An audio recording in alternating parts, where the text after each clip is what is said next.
All right, guys, Vashti here with Carolina Blitz, and Sheena Quick with Quick Out the Block. and we are here with another quick Blitz edition. Panthers post game, another loss for the Panthers.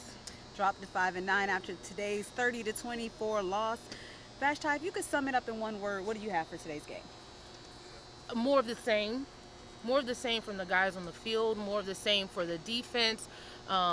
Struggling, more of the same for Kyle, struggling on third down specifically. There were several opportunities for the Carolina defense to get off the field on third and long, including the drive at the end where they were trying to tie the game. They were down just 6 or tie or take the lead, and all they had to do was try to get a stop in Seattle, and then another third and long situation that the opposing team is able to pick up. So defensively, third down has been tough. Kyle Allen is struggling mightily, and then the coaching seems to have the same missed opportunities, execution type narrative that we're used to.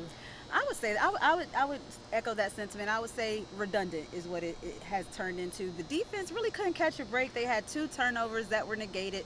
The first was a huge turnover. They would have had optimum field position. Two of them. It was a third and long situation. Yeah. The defense responded, but that was negated by a Jerry McCoy penalty. And the other one, the runner was ruled down by contact. Yeah. So it was I guess decided that the ground actually caused the fumble. So that turnover was negated. They didn't finally have one stick until the third quarter. But to be honest with you, that was between 2 really bad offensive possessions. But the thing is, exactly. So the Panthers finally get a turnover. 2 plays later, they give the ball right back to Seattle, and they ended up getting points on the board. And the thing about it is, there are 3 phases of this game. Once the defense started to respond in the second half, because I think they played a much better second half, they go out and Kyle Allen throws an interception. Trey Boston gets it back. 2 plays later, like you said, another interception, 2 third-quarter interceptions, 2 consecutive drives, and both were by KJ Wright, same guy.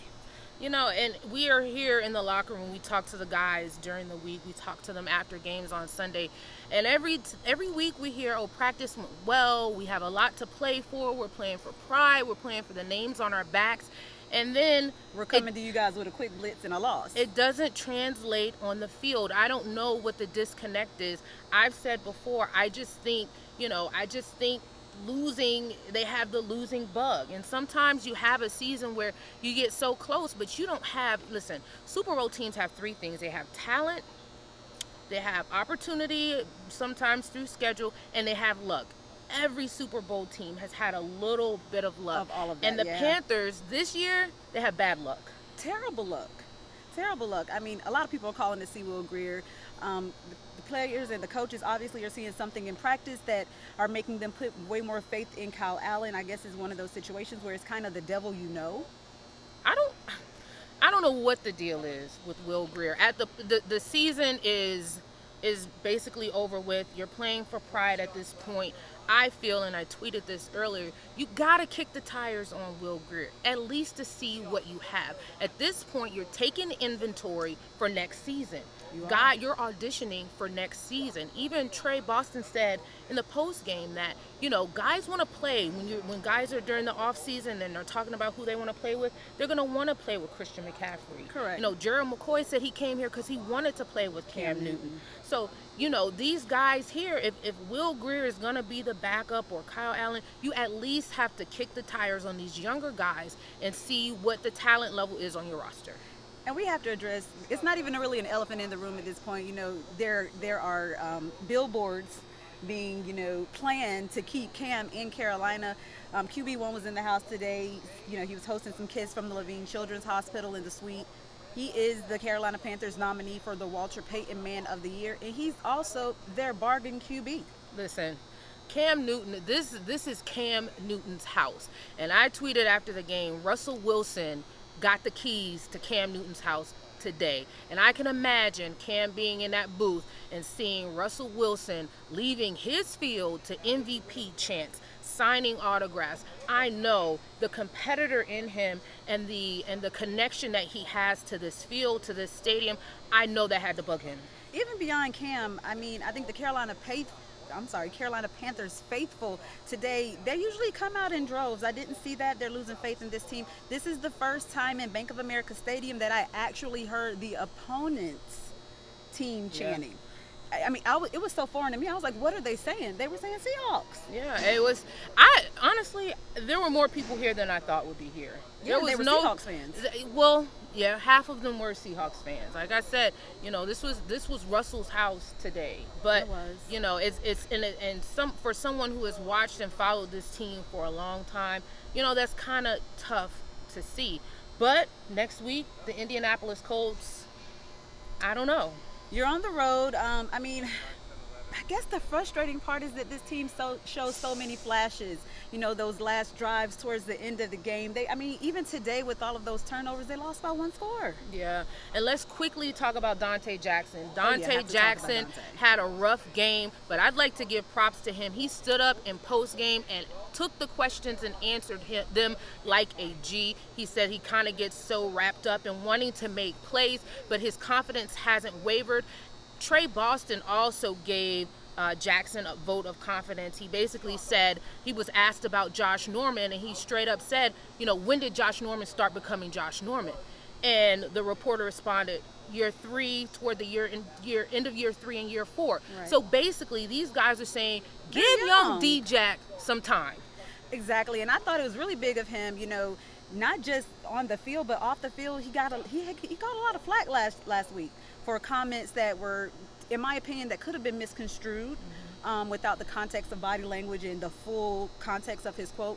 But obviously he sat down with Coach Perryfuel, who before becoming the interim head coach was the secondary coach. So he's worked very closely with Dante, and they hashed it out. He said they didn't even really talk much about football, just about growth as a young man, and we saw that today in postgame. It's definitely saw that today, stood up, took the questions like a champ, like a G. I gave him props after I told him, sometimes you got to pat these young men on the back. It's tough, and none of us do our job perfectly.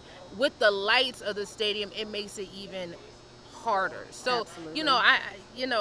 but for the Panthers as a whole, unacceptable. Totally unacceptable. Before we get out of here, we don't like to take up too much of you guys' time. We know there's more games on the slate for today. We have to talk about the head coaching situation. Who are some of the odds-on favorites? I looked. I'm not a betting person, but I looked at some of the odds, and a lot of people are saying Ron to the Cowboys. But then I was shocked to see more people saying that Jason Garrett could possibly end up here. What do you think? I don't want Jason Garrett to come to the Panthers. I'm sorry. For me, and I really can't see David Tepper hiring Jason Garrett. I think that David Tepper wants a winner, and if he's going to go, more of the, maybe he might pick somebody who's never, maybe Coached in the NFL? maybe Or been a a head coach. in the Maybe he'll pick somebody who's never been a head coach. I wouldn't be surprised at that. Or maybe he goes the McCarthy route. Only time will tell. I do think that we will find out where Ron Rivera is going next before we find out who's coming here. I agree. I think Ron will have a job before we find out who will lead this Panthers next season. I think Ron already knows where he's going. Ron said he had 4-week break. Ching ching. I think he may know where he's going. So, guys, we're going to wrap up another quick blitz. Thank you guys for rocking with us each and every week. And don't forget, it doesn't stop at football. It doesn't stop at football. We have college basketball coming up. We have some bowl games. So we are enjoying bringing you a quick blitz. And we also have a special initiative that we're going to be bringing you more information about. And we would love your support regarding. So make sure you continue to follow us. Continue to watch these. You can follow Carolina Blitz on Twitter at Keep Blitzing. And please follow us on Instagram. We always put some behind the scenes stuff on Instagram at Carolina Blitz. At Sheena_Marie3. Bim.